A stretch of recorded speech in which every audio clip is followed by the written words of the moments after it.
Okay folks, I don't know how to start this week's video because it's very emotional being over here in the Bahamas now. You know, we're at West End here, old Grand Bahama, and just look at these beaches, just absolutely gorgeous. This week I really want to dedicate our video to our parents. Unfortunately, you know, the day before we came over here, I think it was 2 days, Bev's father died. West, you're in our prayers.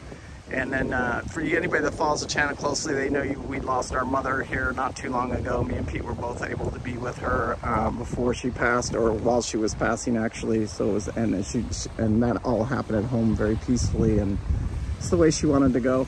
And then our dad passed the year before that. So it's, you know, it's hard, you know, because I think, you know, in the end, I know my parents, they had a little bit of regret. I was fortunate enough to be able to live with them the last 4 or 5 years of their lives.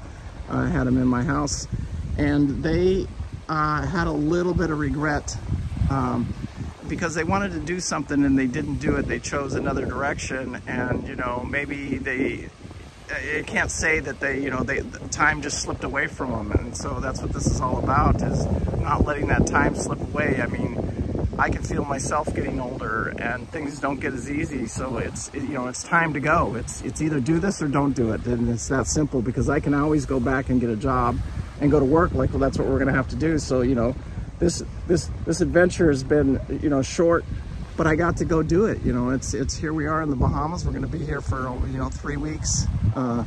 And I just wanted to say thank you to all you guys. Enjoy this week's video. You're going to see Pete here loading the bike and washing the bottom off the dinghy as we prepare to leave and head over to the Bahamas. And a lot of the videos, just raw footage of the trip coming over that wasn't less than perfect conditions, but we did it.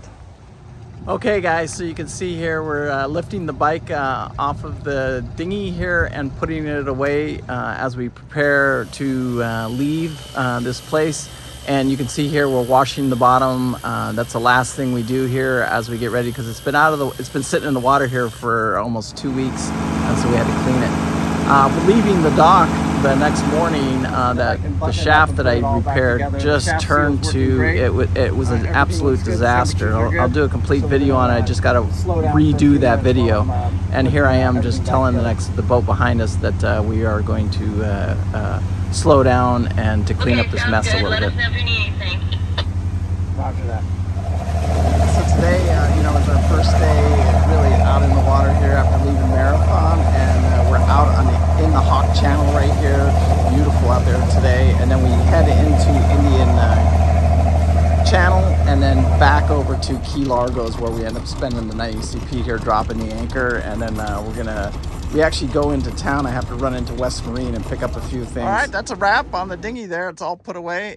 You saw us put the scooter on and everything. So we're get the boat and start moving again. Boca Chita today. So this is in Biscayne Bay on the way over to Boca Chita, and just look at this guy, man. Just full trim, full on, just sexy. Who doesn't like seeing stuff like that? Just unbelievably beautiful seeing these things come across the water like that.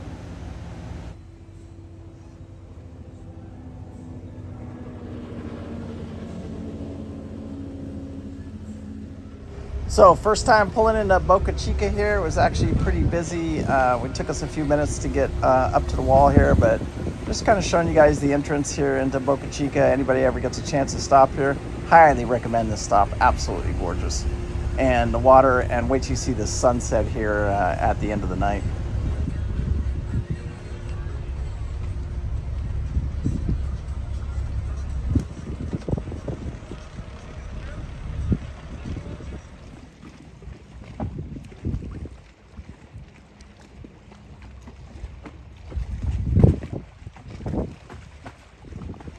So next day we get up and get ready to go here, and just a quick run over to No Name, one of our favorite harbors, you guys know, and we end up staying there for a couple days. But just look how beautiful Biscayne Bay is this morning.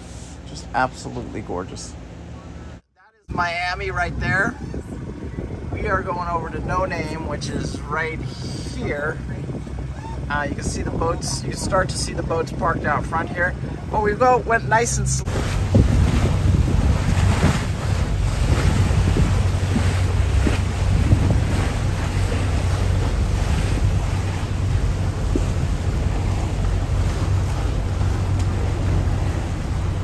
So anyway, here we are, just a beautiful sunset here at No Name Harbor. You can see it right here. And then we get up the next day, and we actually rented a Uber and went into Miami and went over to Miami Beach and walked around there for a little while, and just seeing what the local is and what to do here while we're hung out in No Name. After leaving, or as we're getting ready to start to leave No Name the next day, we have toilet issues. And what happened is all our lines were just, the calcium were built up in there. So we had to go through and pull the toilet and clean all the calcium out of all the lines. It was, we didn't know that when we started the project, and it ended up taking us a couple of hours. You got to pull each line off, you got to take it and then go clean it. It's just calcium buildup in there is what happens. And just something, it seems like you have to do it every couple of years, and that's what we end up doing before we leave No Name. Okay, so pulling into Miami after we leave No Name, we go over to Miami, and then we just decide to go. We're trying to, it's not, these runs aren't that far, and we're going to go to an anchorage here, but we decided to go run the Miami River. And we didn't go all the way up, but it probably went up at about 2 or 3 miles. So here's a few minute run of us going up the Miami River today before we go over to our anchorage. And I'm just trying to get through a couple of bridges before we stop for the evening.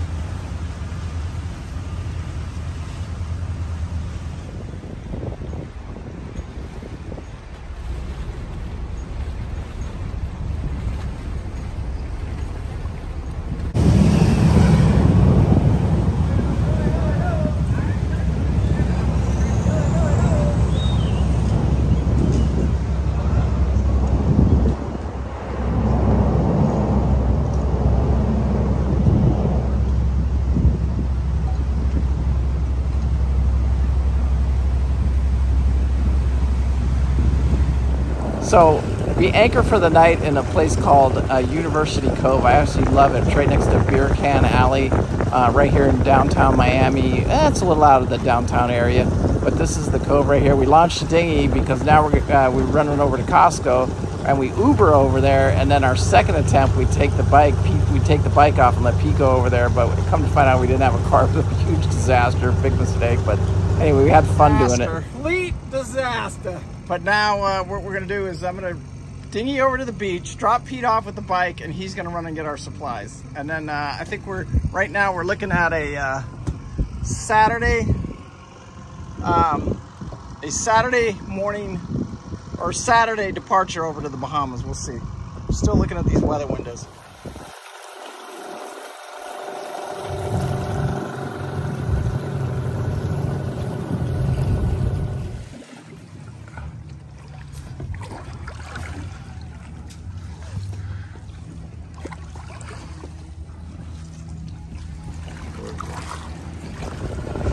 So it was an interesting evening. I love University Cove, but now we're leaving University Cove, heading over to Fort Lauderdale, where we'll actually stage to go over to the Bahamas. So this is just going down the intercoastal, the ICW today.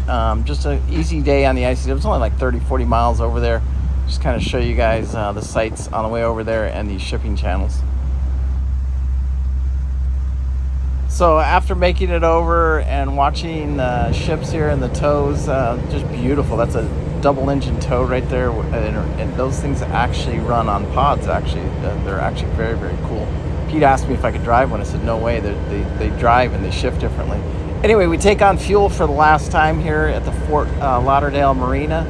Fuel really wasn't that bad. $5.46 a gallon for diesel fuel, so it really wasn't right too now. bad. Gallons total. No, I think we're all right. You can see the fuel, right? Oh yeah, oh yeah. Yeah, cap it off.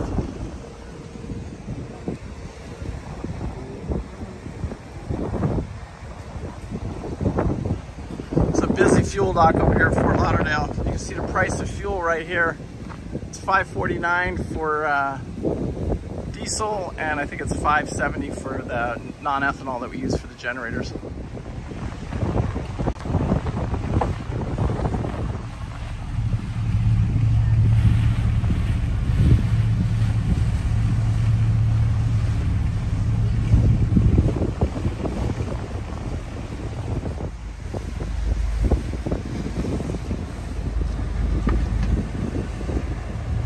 So we just tuck right in behind it. It's not even far from the fuel dock. You can almost throw a rock, and these guys were over here testing the fins on this hydro, pulling it, and you can see him just flip over, but everybody was safe, and they were just doing some testing on it, actually, in the cove we were anchored in, staging to go to the Bahamas. So once we got to the cove here, me and Pete took a ride over to Coco's, and then went over here to the beach, walked on the beach for a minute here at Fort Lauderdale. It's spring break down here, and it was busy. It was really busy over there.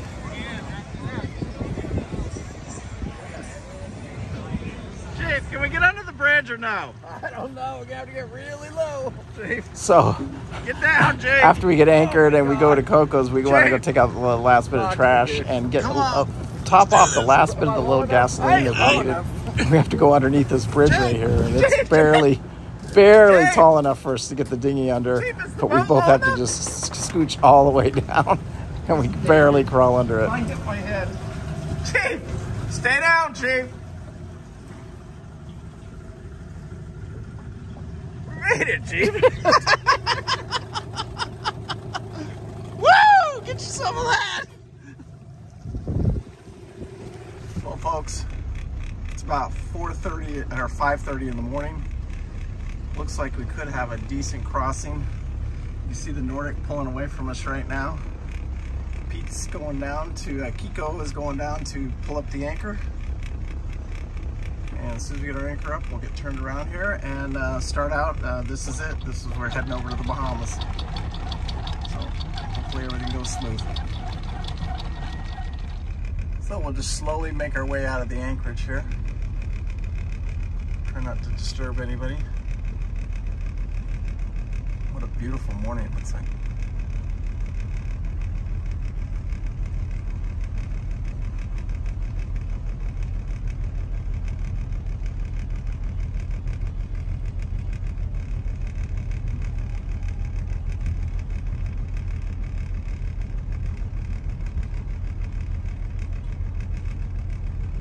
Alright, so there's the Fort Lauderdale Marina right there to our right, where we just picked up fuel, topped off everything yesterday, water, fuel. There's the bridge, and then we go through the channel, and then we're out there. Weather looked good right now, and our whole plan today is to not have a plan and go over to West End. But if things are not looking good out here, we're just going to turn around and come right back to the anchorage. So we'll give it probably a good hour and a half and see how things look out there. But it looks like the weather is going to hold off for us, and it looks like we're going to be able to cross. Maybe not in ideal, perfect conditions, but they should be okay. So it looks like we have a cruise ship coming in the channel here. I don't know how that's going to affect us or what's going to happen here, but I don't think he's turning right.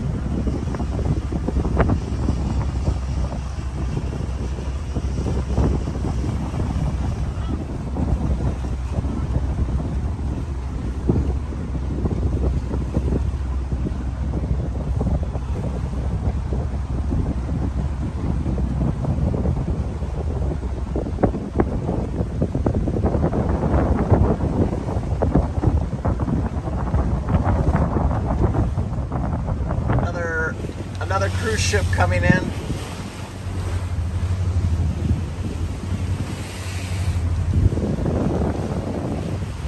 That's Fort Lauderdale behind us.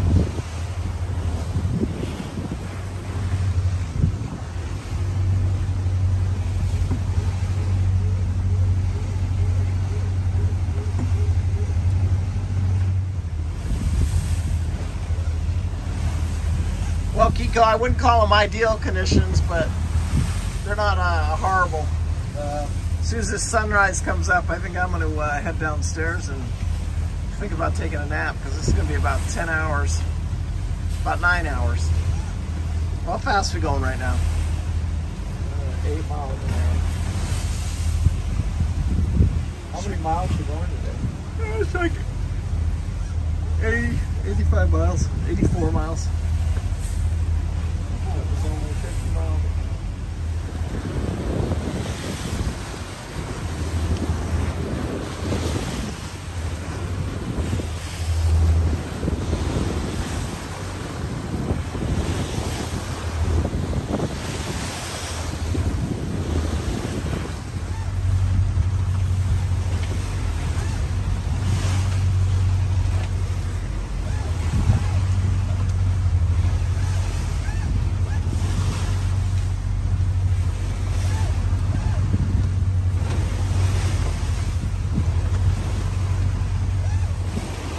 So I came down from the helm here, just kind of show you guys what it's like out here. We're actually in the Gulf Stream right now. We're being pushed. I look down at this GPS every once in a while, and we're doing about 11 miles an hour, which is flying for this boat right now. We're averaging 9.5 miles an hour right now for the trip, which is flying for this boat. I did adjust my RPMs up a little bit, just because of the unknownness of the weather. There's a lot going on with the weather right now, and we're seeing this southerly flow, southeast flow, and it's going to come around and come in from the north, and we do not want to be here when that north. The reason we chose today, coming over here in the daylight, which we knew was going to be a little bit snottier than normal conditions, was a lot to do with you know, this front and catching it, rather taking the beating today a little bit rather than try and time it perfect and get the perfectly calm sea, because the window was just so close. But you can see Gypsy over there. I just talked to Michael on the radio. Everything's going good over there. Over here we had a little incident. Pete fell down and he hit his rib actually, so he's a little bit sore. Maybe we'll go check on him real quick. The crossing's doing good, the boat's doing good. Again, I'm running 1800 RPMs. I typically run around 1750 on my RPMs, so I bumped it up just a little bit. And again, the reason I did that is because of I just want to get over there. I don't want to be playing games out here in the middle of the Gulf. And I don't really think that it's any fuel saving, you know, because I'm actually getting a lot more speed out of the boat.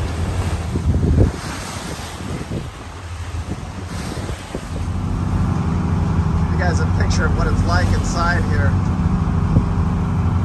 Let's go see if we can find Kiko.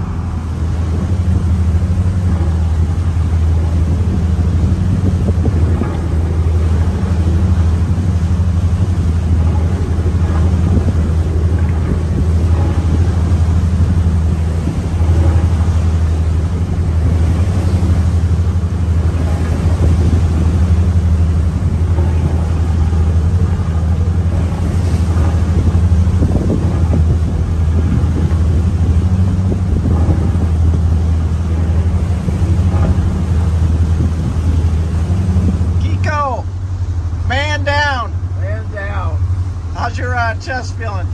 Like an elephant sit on top of it and then took a shit and then made it hard to breathe.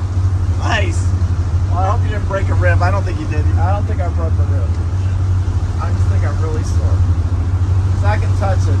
If I couldn't touch it, then I know I broke a rib. Yeah, no, you're fine. Ain't nothing they can really do for ribs anyway, is there? No. But I will tell you this, it is extremely sore right here. I'm being really sore. Man down. Chief, you got a little snotty. Talk to me, Goose. Chief, this is these are the conditions. I mean, that's pretty much what they predicted they were going to be. You can see they're, if you can really pay attention, you can see they're like coming off of our starboard quarter, which this boat handles them pretty well.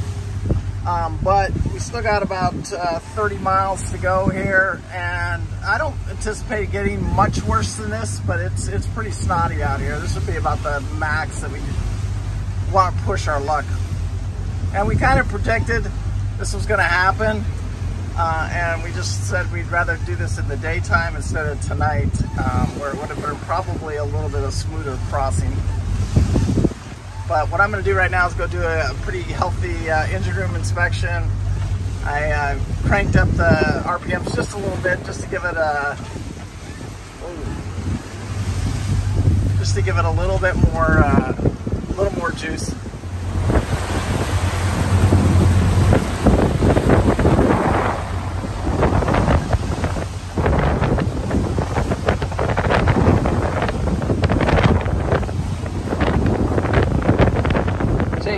Talk to me, Goose.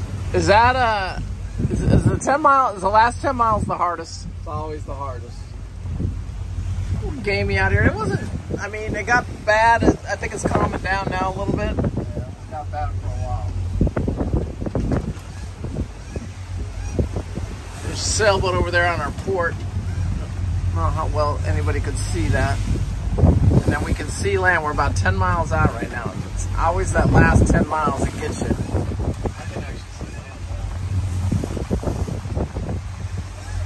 I can't see the land. I can see the outline.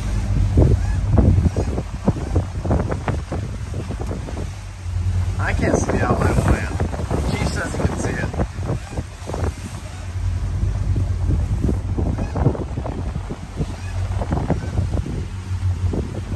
Old Bahama Bay, this is Gypsy.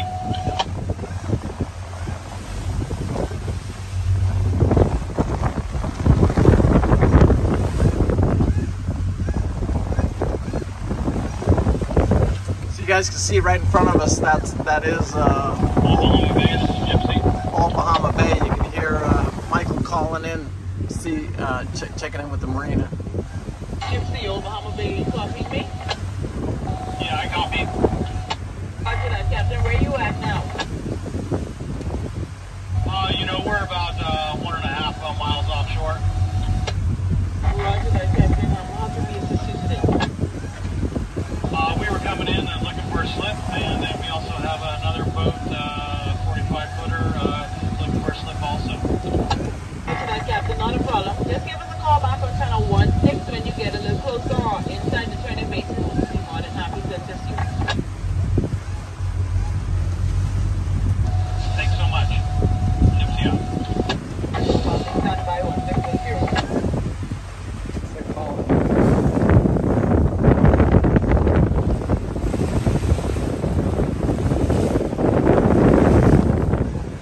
The little baby's so cute. He's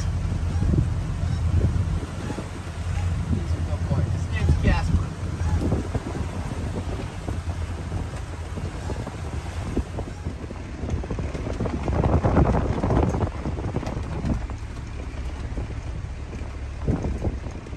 Wow, look at that water over there.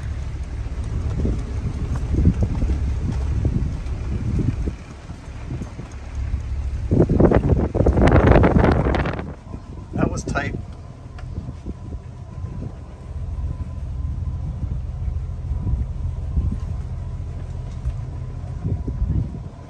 Okay, folks, so we find ourselves here at the end of the video here in the Grand Bahamas. Chief, it was a lot, huh? Go, no go, let's do it this way, let's do it that way. Yeah. And in the end, we missed it by a day. Our original plan was to come over Friday, but we ended up, it's the weather window. Everything was about the weather. To me, Friday looked better than Saturday, but it was one of those things where we had to go or you don't go. And I think in life, you know, everybody has the chance, and, you know, our channel, we're not that great. The boat's not perfect, but it does give people, I think, the understanding that anybody can do this, right, Chief? I mean, Yeah. anybody, it's obtainable to anybody that really wants to do it.